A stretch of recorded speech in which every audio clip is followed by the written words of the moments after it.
Corded Books and One Click Digital present Lord John and the Plague of Zombies by Diana Gabaldon.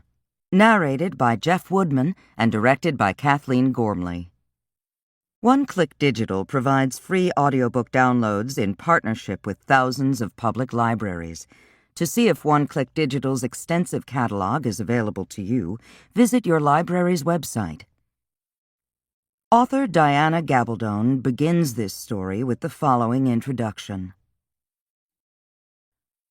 The thing about Lord John's situation and career, unmarried, no fixed establishment, discreet political connections, fairly high-ranking officer, is that he can easily take part in far-flung adventures rather than being bound to a pedestrian daily life.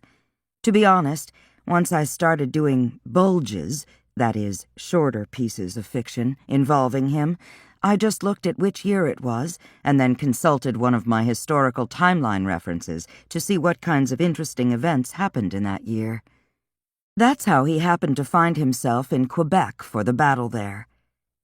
In terms of this story, though, the impetus came from two different sources, both trails leading back from the main books of the series, Voyager in this case. To wit, I knew that Lord John was the governor of Jamaica in 1766 when Claire meets him aboard the Porpoise. It wasn't impossible for a man with connections and no experience to be appointed to such a post, but it was more likely for a man who had had experience in the territory to which he was appointed. I also knew that Gayla Duncan wasn't dead, and where she was.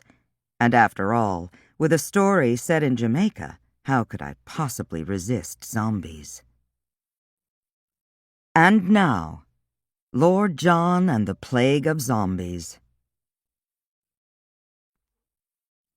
There was a snake on the drawing-room table. A small snake, but still. Lord John Grey wondered whether to say anything about it.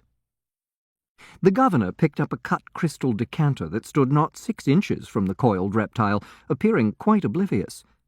Perhaps it was a pet, or perhaps the residents of Jamaica were accustomed to keep a tame snake in residence to kill rats. Judging from the number of rats he'd seen since leaving the ship, this seemed sensible, though this particular snake didn't appear large enough to take on even your average mouse. The wine was decent, but served at body heat, and it seemed to pass directly through Grey's gullet and into his blood. He'd had nothing to eat since before dawn, and felt the muscles of his lower back begin to tingle and relax. He put the glass down.